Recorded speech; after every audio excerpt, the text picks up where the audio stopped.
Но вот такой вот кипиш, без него сложно, мне кажется, обойтись. Но хотелось бы, чтобы ребята пожали руки. Нужно оставить эмоции за клеткой. Дәл осы кадр әлеуметтік желіні шулатты. Олимпиада чемпионы, әлемнің бірнеше дүркін жеңімпазы Серік Сәпиевті қадап тастаған жас жігіт кімді жерге құлатқанын білмейді екен.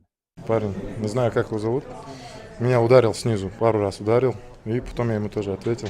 И вот из-за этого конфликт начался. Это Серик, это олимпийский вообще боксер. Честно, не знаю, я только первый раз вот услышал от вас. Енді, ну и что, білмесе не болады екен? Зелимхан Мусихановты жерден алып жерге салатындай не болды сонша? Жақсы, қадасын, ойын ғой. Ойыннан кейін қол алысты. Оны саясатқа кетіп қалған чемпионымыз растап отыр. Қарапайым спортта болатын жағдай деп баға берді Сәпиевтің өзі. Такая ситуация происходит и в борьбе, и на футбольном поле, и везде.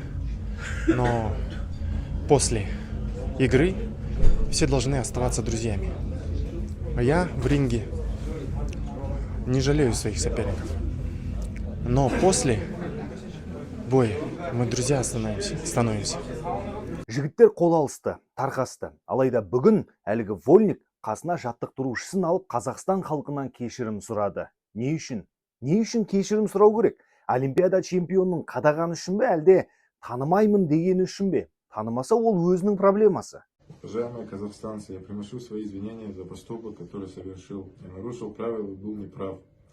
Потом не смог сдержать свои эмоции в игре. Серик Сапиев является гордостью нашего народа. Простите меня за мой необдуманный поступок, который я совершил на эмоциях.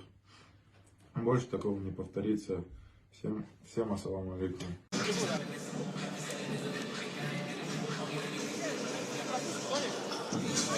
Друзья, с вами был Айдар Махметов и я, Михаил Крамер. Ой, опять начинается потасовка. Да что такое? Уже уронили кого-то.